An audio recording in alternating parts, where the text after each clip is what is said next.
como espírito encarnado e um outro espírito desencarnado, podemos ter vínculos emocionais de ter compartilhado uma vida, de nos sermos amigos, de termos afinidades e coisas desse tipo.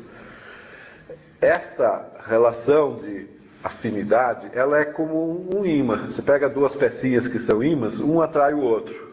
Só que a realidade de um pedaço, de uma das pedrinhas do ímã, é diferente do outro. Ou seja, eu estou aqui no plano Terra vivendo a vida como todos nós. O outro já deixou este plano.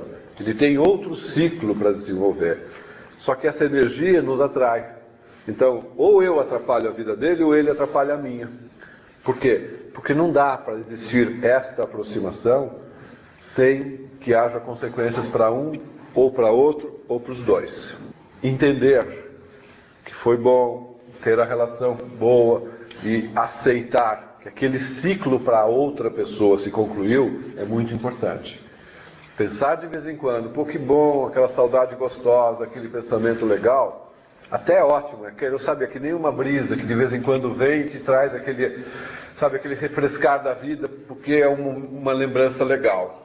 Mas ficar maquinando ou ficar mentalizando para que essa conexão forçadamente se aproxime é muito ruim. Deus, na sua orientação, através das várias manifestações que ele fez ao longo do tempo da humanidade, ele orientou: deixe que os mortos sigam seu caminho e eles estejam num lugar determinado por ele. E não forcem a situação, nem por rituais, nem por meditação, nem por não sei o quê, para aproximá-los daqui. Isto faz mal. Nós não trabalhamos com os mortos, nós não chamamos os mortos para o ritual. Nós trabalhamos com entidades da astral superior designadas para essa função. É diferente. E aí é importante que a gente também individualmente, com as nossas relações de família, de afinidade, coisas desse tipo, também não fique atraindo isso. Nem no sentido de, eu vou orar para ajudar o morto. Às vezes você está muito pior. Ou, o morto vem me ajudar que eu estou mal, eu preciso pagar a conta do banco. Não vai resolver, o problema dele é outro, e é outro meio. Então, respeitemos isso. Se a gente quer ajuda, quer orar, quer fazer alguma coisa, vamos pedir a Deus. Se a gente quer fazer algo pelos outros, vamos fazer pelos encarnados. Tem tanto para fazer. Os que foram, eles têm outro ciclo para correr.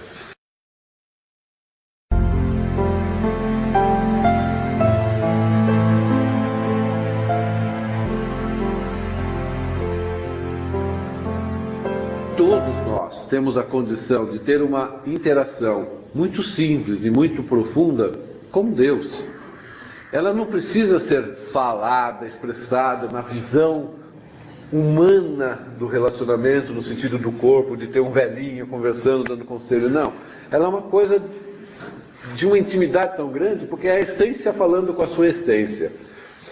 Que, neste sentido, dispensaria tudo quanto é tipo de intermediário, seja qualquer tipo de santo, interventor, o que for dentro desse processo. Então, olhando no sentido prático, o mestre sempre falou: pense em Deus, sintonize em Deus, interaja com Deus, está chateado, lamurice com Deus, pede ajuda para Deus e assim por diante.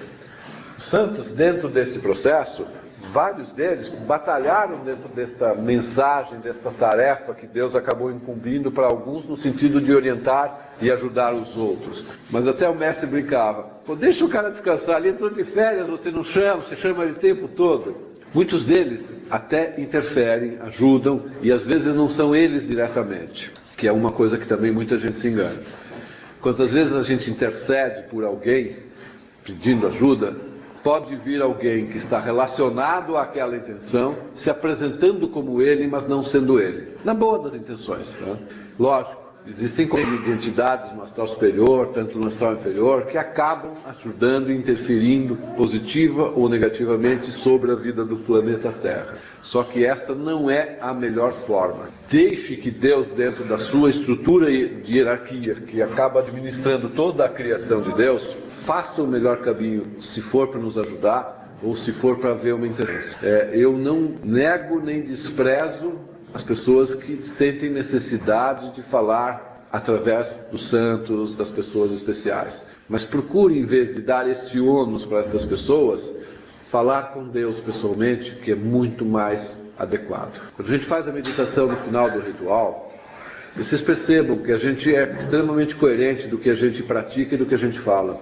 Nós nunca falamos para ninguém o tipo de envolvimento de outras entidades nos rituais da gente, não citamos nomes de ninguém, não ficamos falando, o fulano que ajudou é o ciclano, é o beltrano, etc.